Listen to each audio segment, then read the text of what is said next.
We are back with the newest chapter of Dark Hands Pride of the Beast, original Dragon Ball fan manga. In the last chapter, Gohan and Vegeta, both in their ultimate forms, are facing off, and Gohan got hit right in the face. This is how you can tell that the difference between Vegeta and Gohan in their ultimate forms is astronomical, because Vegeta does get the upper hand on Gohan by hitting him right in the face. But Gohan, this boy uses his feet in mid-air as parking brakes to stop himself and project himself all in one fluid motion, even yelling a catchphrase in the middle of it, "Don't underestimate me."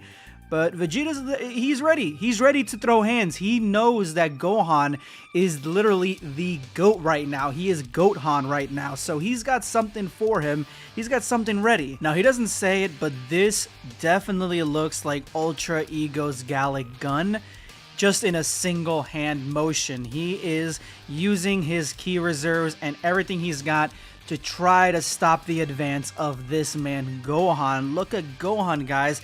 He, especially with the red eyes, I mean, he is a threat right here. He is not happy about being smacked and basically stolen by Vegeta in the last chapter, and he's coming out for blood. This shit crazy right here. So Gohan doesn't even like try to evade it. He doesn't even try to block it. He tells this man, "Listen, I done warned you once already that don't underestimate me, and you insult me with this level of ability, this key attack." I mean, this seemed like it was like everything that Ultra Ego had in one Gallic Gun motion, but no, Gohan's like return to sender, and he throws that shit right back at Vegeta. I mean, look at his face. He shooketh right now. He shooketh. This attack is just going so fast that it's going way too fast for Vegeta to even try to evade or block it. Remember, Vegeta was trying to hit him at very close range as Gohan was coming in, so there really wasn't that much time in between for him to, you know, really move. And also with how fast the attack was going originally, doubled by Gohan being able to grab it and throw it right back at Vegeta, it basically hit him. And at this point, Vegeta's feeling the pain. Vegeta, this man, he's flabbergasted. He's like, I can't believe that I have to push beyond this limit right here that I already have. Like, he's already at a certain crossroads right now, and he's just surprised for someone like Gohan. Remember all the shit talking he was doing in the first chapter? He's just surprised that for someone like Gohan, he's gotta up this level of ability. He's gotta go beyond this, and to him, it probably just seems like this is going to be an easy dub, and it absolutely is not. But Gohan is like, hold up a second, wait there a minute, buckaroo. I got something for you. And this is no joke right here. This is Vegeta literally, as you can see, like even he's got like little notification like you get on your phone. He's got it right above his head because he just noticed that Gohan was right above him with this level of attack. But remember, this is no joke. This level of attack was enough to dome Cell Max, which is a character that is beyond some of the levels, even almost every level that we've seen so far in Dragon Ball. So this attack ain't no joke, and literally Gohan is out to kill Vegeta at this point. I mean, I'm not gonna sugarcoat it, guys. This attack is literally meant to kill Vegeta, and Gohan is literally trying to murder him right here. This is not no normal attack. He's beyond that. So you saw how close Gohan was to Vegeta's head, and we already know how fast and the distance it takes for things to happen in this particular instance of a fight. So Gohan using the special beam cannon literally at point blank range, Vegeta has to think in milliseconds here, because as you can tell, the attack is literally right in his face. And so Vegeta tells himself that he needs to control how much damage he can take so he doesn't put himself in danger. So the only thing that I can take from this, and what Dark Hands is trying to portray, is the utilage of Ultra Ego, like how it's meant to be, how it's meant to come across, how it's meant to be used. He's supposed to be able to take damage and then get power boost from that damage. So if he takes this damage from an attack that killed Cell Max, enough damage that it doesn't kill him or do permanent damage or take him out of the fight completely, but enough to do its damage, but he can absorb it to become more powerful, I'm assuming that's the direction that he's trying to go. And the attack is bounced off of Vegeta. Now, don't get me wrong, this does damage. Look at Vegeta's face. I mean, it was already bleeding, but look at his chest. His chest is all ripped. He's taking more damage, and he looks definitely far more beaten up, but he was able to absorb whatever excess power this was emitting. That wasn't enough to kill him. He was able to absorb that into his own state. And as you can tell right here, this man is pleased with himself with the results. He is happy because not only was he able to not die, he was able to not get killed. And it looks like it actually, the special beam cannon pushed him toward the ground, and he was able to kind of like catch it with his hands and redirect it. But in the meanwhile, also be able to absorb the power into his Ultra Ego transformation, which is impressive. It doesn't surprise me for the level of caliber that Vegeta is as a fighter. And unfortunately for Gohan, he just realized what just happened. He feels it himself, that Vegeta is far stronger now than he was earlier. He's far stronger in this moment than when he first transformed into Ultra Ego. But did he get stronger as he fights, similar to like someone like Broly? Or is it more primal than that? Is it more of if you recover after significant damage, you become stronger? No, he is going the Hulk route. He took damage, and because he took the special beam cannon head on, he is now more powerful. He absorbed that strength, or he absorbed the trauma of that strength, and it boosted his Ultra Ego transformation. And so Vegeta finally has activated his trap card, essentially. Like, this is definitely his trap card, it's his trump card. And Gohan now also realizes that he needs to end this fight quickly, because Vegeta is going to be a problem. If he can be stronger and stronger with every attack that Gohan dishes out at him, every beating, every slap, every kick, every punch, every beam, if this increases his strength, then there's no telling how powerful Vegeta can become. You know, so in Vegeta's charging at him, look at his aura. He's got like 3 layers of aura here. This is not normal. 4, as you can see. You can see right here, like he's got 4 different levels of aura coming off of him. This is not going to be an easy fight for Gohan, and Gohan's in trouble. Vegeta punches Gohan, pushing him to block, but that's not what he wanted. He wanted to Hakai Gohan. He took that special beam cannon extremely personally, because he knew that that could have cost him his life. That could have ended him. That could have killed him. So what does he do?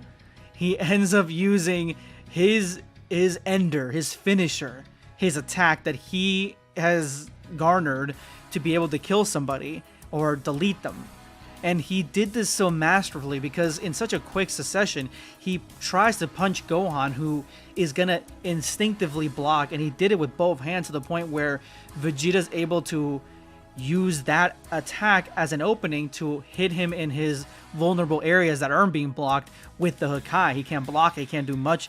And look at Gohan, look at the pain he's in. This could be the end of Gohan. And as Gohan is in the middle of being Hakai'd, and like this is not even death, this is permadeath. This is, you cannot be wished back from the Dragon Balls.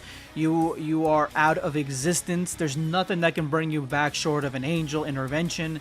And Goku finally is like, so this could be a problem. And he's yelling Gohan, and Gohan is being Hakai, but he's thinking of his dad in that moment. He's thinking of I don't know how he let him down. No, he's not thinking that. He's just thinking like, damn, I got hit with the one attack that's meant to delete everything. But remember, Gohan, Frieza could also master controlling this attack, and Goku was in a Hakai attack as well at some point, and he was able to get out of it. So you can get out of this. Gohan remembers all the times that Goku had saved him. He had saved him so many times as a child, on Namek, on Earth. Man, there's a lot of times. Man, Goku was always there. He was also there when you got hit. You know, you were fighting Bojack, and he punched Bojack straight in the jaw and saved you from the afterlife. Goku was always there. He was always there to rescue Gohan. That's his son. That's his baby boy. And he was always there for Gohan. I don't know how he would be there right now for him, because he just got Hakai'd. But yeah, his life is definitely flashing through his eyes, and the only thing that Gohan can think of is like, Yeah, my dad definitely saved my ass several times over. And that was just the motivation that Gohan needed, because he uses his own ki to negate the Hakai, breaking past it, breaking through it, surprising Vegeta, because Vegeta's like, come on, this is the attack. Like, what's the point of this attack if, like, everybody can survive this at this point? Like, you just gave me, like, a useless attack. Like, only weaklings can get Hakai'd, apparently, like Zamasu. But anybody who I really need this attack against is too strong to be Hakai from it. Like, what the hell? But you can tell, like, this is not... It affected Gohan. It did a number on him. Look at him. Like, he looks rough right now. Way rougher than before. But Vegeta's such a good sport about everything, even though he's facing the Beast. Like, this is literally Beast Gohan here, the strongest character in all of Dragon Ball right now. And he's telling him, like, I mean, we can stop right here. This was meant to be a sparring match. This is not supposed to be a death battle. It was never supposed to be a death battle. But if you don't stop, I believe that you can go further. Like, Vegeta is, like, pumping him up. Like, you're way stronger than this. If you can block the Hakai, if you can do all those things that you were just doing to me, Vegeta, then you can go much further.